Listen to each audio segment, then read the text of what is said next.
વખોડી કાઢતી ધ્રાંગધ્રા કરની સેના।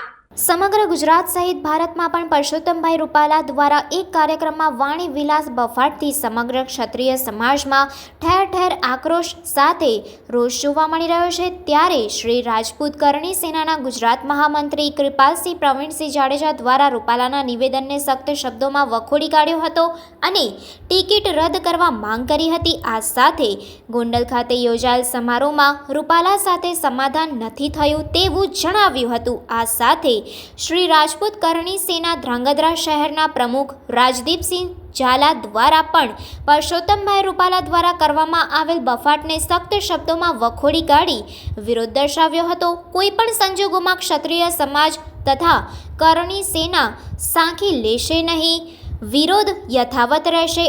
આ સાથે તાત્કાલિક ધોરણે પરસોત્તમભાઈ રૂપાલાની રાજકોટ બેઠક ઉપરથી ટિકિટ પાછી ખેંચવામાં આવે એવી માંગ કરવામાં આવી છે।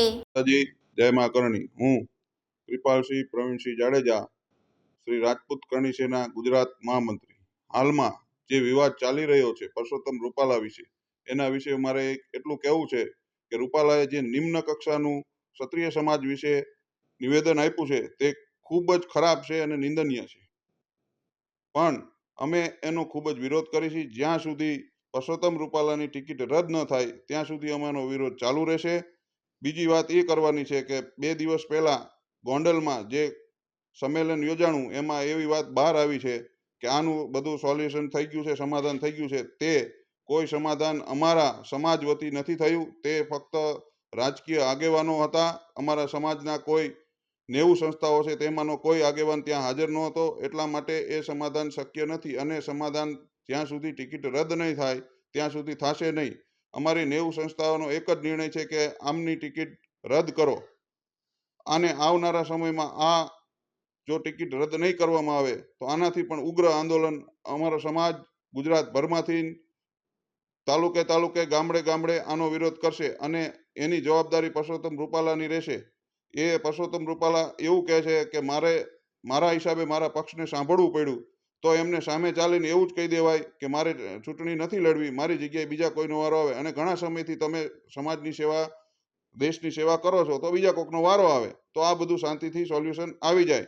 પરંતુ એમને પણ મોહ છૂટતો નથી અને એના હિસાબે આ બધાય અત્યારે આખા ગુજરાતમાં આ વંટોળ ચાલી રહ્યો છે અને અમારું એક જ ધ્યેય છે કે જ્યાં સુધી પરસોત્તમ રૂપાલાની ટિકિટ રદ ન થાય ત્યાં સુધી આ ઉગ્ર આંદોલન ચાલુ રહેશે। જય માતાજી। જય માતાજી, જય મા કરણી। હું રાજદીપસિંહ ઝાલા, ધ્રાંગધ્રા શહેર કરણી સેના પ્રમુખ। હાલમાં જે વિવાદ ચાલી રહ્યો છે, જે ક્ષત્રિય સમાજ વિરુદ્ધ પરસોત્તમ રૂપાલાએ ટિપ્પણી કરેલ છે, તે કોઈ પણ સંજોગોમાં ક્ષત્રિય સમાજને શ્રી રાજપૂત કરણી સેના સાખી લેશે નહીં। તેનો સખતમાં સખત વિરોધ ચાલુ છે અને આવનાર સમયમાં સખત વિરોધ થતો રહેશે। જ્યાં સુધી ભારતીય જનતા પાર્ટી તેની ટિકિટ કેન્સલ નહીં કરે રાજકોટથી, ત્યાં સુધી આ વિરોધ સતત ચાલુ જ રહેશે। અને આ માધ્યમથી આપને પણ જણાવવા માંગી છીએ કે વધુમાં વધુ રાજકોટ જિલ્લાના ક્ષત્રિય સમાજ એક્ટિવ રહે, ગામડે ગામડે જઈને પોતાનો પ્રચાર એવો કરે કે આ એક કોઈ વ્યક્તિગત કોઈની ટિપ્પણી નથી, દેશના તમામ ક્ષત્રિય સમાજની આ ટિપ્પણી છે અને આ સ્વાભિમાનની લડાઈ છે। આ લડાઈમાં તમામ ક્ષત્રિયોએ સાથ સહકાર દેવો, સ્વૈચ્છિક સમજવું, એ જ રીતે સૌ લોકોએ આમાં ભાગ લેવો। કોઈ આમંત્રણ ન દેવાનું હોય, જ્યાં કોઈ પ્રોગ્રામ નજીકના થતા હોય, જ્યાં થતું હોય ત્યાં આવતું જતું રહેવું, સમાજની જ્યાં મિટિંગો થતી હોય, સંમેલન થતા હોય ત્યાં સ્વૈચ્છિક રીતે હાજરી દેવી અને સખત વિરોધ દર્શાવો। તેઓને એમ થઈ જવું જોઈએ કે આ સ્વાભિમાનની લડાઈમાં ક્ષત્રિયો કોઈ પણ હાલતમાં સાખી લેશે નહીં। ભારતીય જનતા પાર્ટી રાષ્ટ્રીય હિતના કાર્ય કરતી આવી છે, ક્ષત્રિયો પણ રાષ્ટ્રીય હિતમાં જ ચાલ્યા છે અત્યાર સુધી, એટલે ભારતીય જનતા પાર્ટીનો કોઈ વિરોધ નથી। પણ કોઈ વ્યક્તિ આ રીતે જો બફાટ કરે તો એને કોઈ પણ હાલતમાં સાખી લેવામાં આવશે નહીં।